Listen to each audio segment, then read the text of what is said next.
Ok, donc on va passer maintenant à la partie ludique, entre guillemets, avec la partie sur la désinformation. Alors, il y a vraiment une émission là sur c'est politique et puis c'est dans l'air hein, sur la 5. Je pense qu'ils rivalisent. De... Ils cherchent à rivaliser avec LCI par certains domaines. Donc, il y a encore une sortie. Il est très invité, Guillaume Ancel, parce qu'il parle bien et puis il parle avec beaucoup d'assurance et puis de conviction. Donc, c'est Oui, un. Non, non, mais c'est vrai. oui, je sais. Ah non, non, non, mais bien sûr, il Donc, affirme. bon, il affirme beaucoup. Là, il était de connivence avec l'excellente Isabelle Lasserre, avec qui il a échangé de nombreuses messes basses face à l'ambassadeur qui est de dos, là, l'ex-ambassadeur à Moscou, qui est très bien, j'oublie chaque fois son nom. Et puis, bien sûr, Pierre Lelouch. Donc, toujours pareil, hein, on est sur des Il a choses qui sont. été très bon, Pierre Lelouch, hein. Il a fait Oui, oui, quelque oui, chose oui. de carré. Il a remis à leur place les faux experts de plateau. Et c'était assez drôle d'ailleurs, parce que pendant qu'il s'exprimait, et puis le journaliste finit par lui dire, mais vous êtes en train de nous dire que c'est de la faute de l'Occident? Il répond oui. Et la tête d'Isabelle Lasserre, la tête de tout, d'Ancel, etc. C'était assez impressionnant, hein, qu'on ose dire la vérité. Oui, oui, en fait, on en revient toujours à la même chose, c'est que dire que les Russes vont envahir l'Europe, je dis bien militairement, hein, qu'il y ait des confrontations dans d'autres champs de confrontation, ça c'est un autre sujet, que ce soit le cyber ou l'information, ainsi de suite. Mais je dis bien sur le plan militaire, c'est un non-sens, hein, et de faire des parallèles avec ce qui s'est passé en 1939, puisque c'est le grand parallèle en ce moment, c'est également un non-sens historique et géopolitique, dans la mesure où on n'a pas de frontières communes avec la Russie, dans la mesure où il y avait des antécédents de guerre récentes entre la France et l'Allemagne, dans la mesure où il y avait une idéologie pan-germaniste. Il n'y a pas d'idéologie pan-russe au Kremlin, même si certains le disent. On est face à un système politique qui poursuit des objectifs géopolitiques. Hein. Il n'y a pas d'idéologie derrière. Et ensuite, ne pas oublier que la démographie allemande était traitée florissante. Donc c'était un pays en expansion sur le plan démographique, ce qui n'est pas le cas de la Russie. Alors bien sûr, ensuite, dans le cadre toujours les sorties de nos amuseurs sur les grandes chaînes, il y a l'excellent Jean Quatremer, hein, qui n'est pas à l'abri d'une bêtise quand même. Et comme il l'a déclaré, il regrette la pensée stratégique allemande qui s'arrêtait en 1945. Donc il me On semble sait qu'elle si elle était, était. elle était nazie, il me semble, non? La pensée Oui, stratégique. oui, mais il me semble que c'était le cas. Mais enfin bon. Un document intéressant maintenant qui a été partagé par un compte avec lequel parfois j'échange en message privé. C'est un ancien légionnaire maintenant qui travaille dans la sécurité. Et il a fait l'effort d'aller chercher le compte-rendu de la réunion où les États-Unis, les représentants des États-Unis donnent des assurances au président Gorbatchev et à son ministre des Affaires étrangères, notamment le secrétaire de l'époque, James Baker, que l'OTAN ne s'étendra pas à l'Est. Donc c'est un document intéressant qui maintenant est déclassifié et qui peut être téléchargé. Toujours intéressant parce que la plupart des propagandistes atlantistes, on va parler comme Xavier Moreau, disent que ce document n'existe pas ou que ça n'a jamais été dit. Ensuite, Éric Zemmour, qui a au moins fait preuve de courage politique dernièrement, hein, lors de son. Ah, je m'excuse, j'ai un petit problème de batterie, voilà. Lors de son. Lors de son. euh, ah, lors de son intervention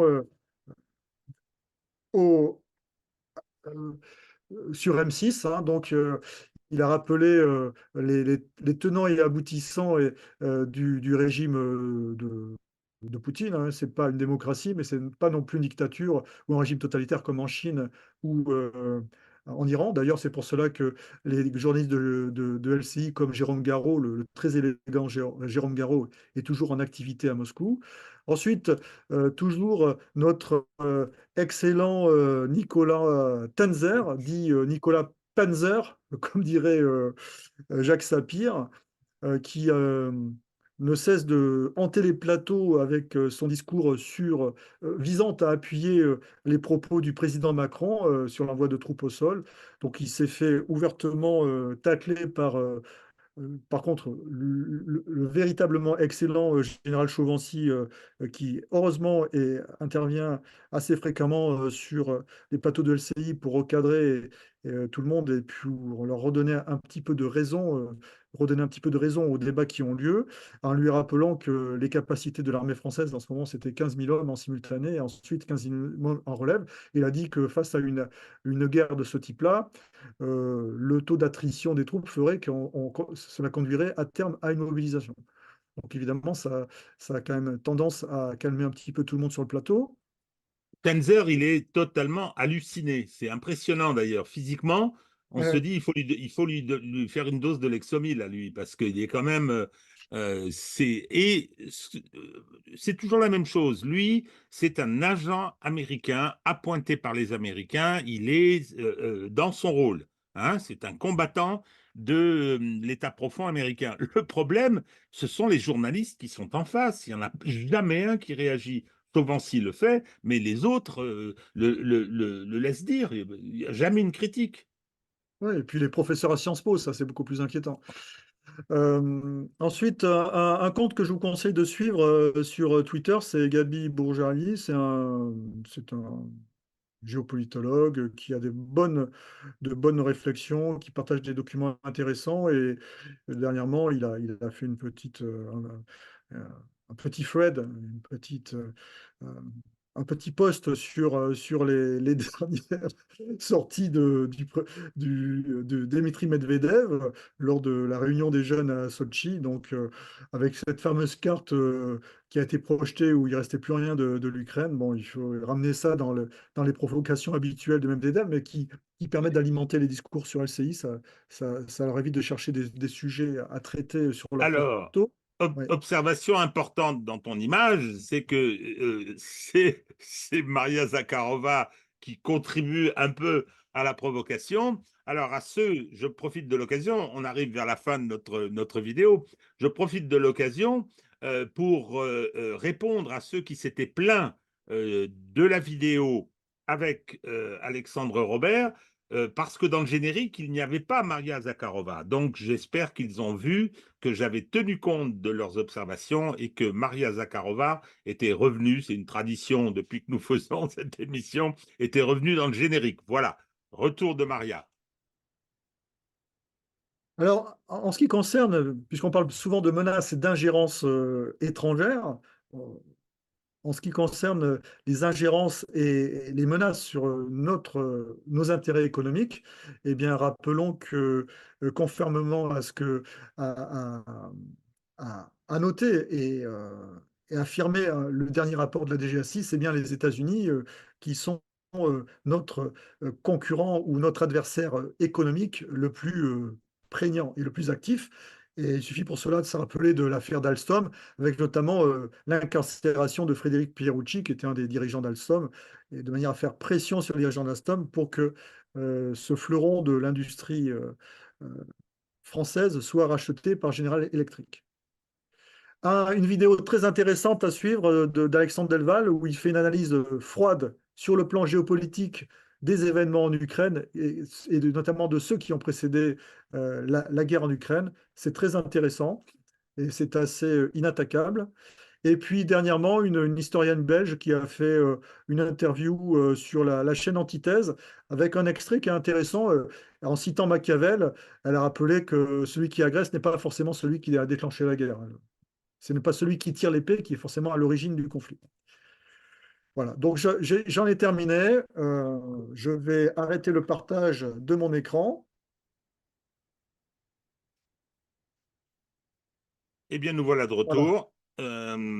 Alors, on va remercier de leur attention tous nos amis qui nous ont suivis. Et puis bon, ben, on va continuer ce travail de réinformation parce que je pense qu'il est tout à fait indispensable. Vous aurez noté que pour ce qui me concernait, je ne partage pas l'inquiétude concernant le bellicisme, les conséquences du bellicisme de notre président. Je crois qu'il y a beaucoup de rodomontades, beaucoup de problèmes de politique intérieure. Ça ne l'excuse pas pour autant, mais je ne pense pas que la situation internationale se soit brusquement aggravée. Elle est grave. Elle est grave. Il ne faut pas négliger ça. Il y a deux conflits extrêmement importants qui ont lieu actuellement et qui opposent l'Occident, parce que je considère qu'Israël, c'est l'Occident et le reste du monde, parce que toujours sur ce qui concerne le Moyen-Orient, comment dire, la, la situation dans le reste du monde est d'un soutien aux Palestiniens. Et en ce qui concerne l'Ukraine, il y a ceux qui soutiennent directement la Russie et les autres qui sont favorables à celle-ci. Donc voilà, c'est une situation qui est... tiens, j'ai perdu sur mon écran, j'ai perdu notre ami... bah, je suis peut-être tout seul. J'ai perdu notre ami Hervé. Eh bien, tant pis. Écoutez, je vous dis à très bientôt. Et puis, continuez à être fidèle au poste. C'est important. Il y a une grande offensive contre les réseaux, contre la réinformation. Et il faut qu'on poursuive ce combat contre la censure.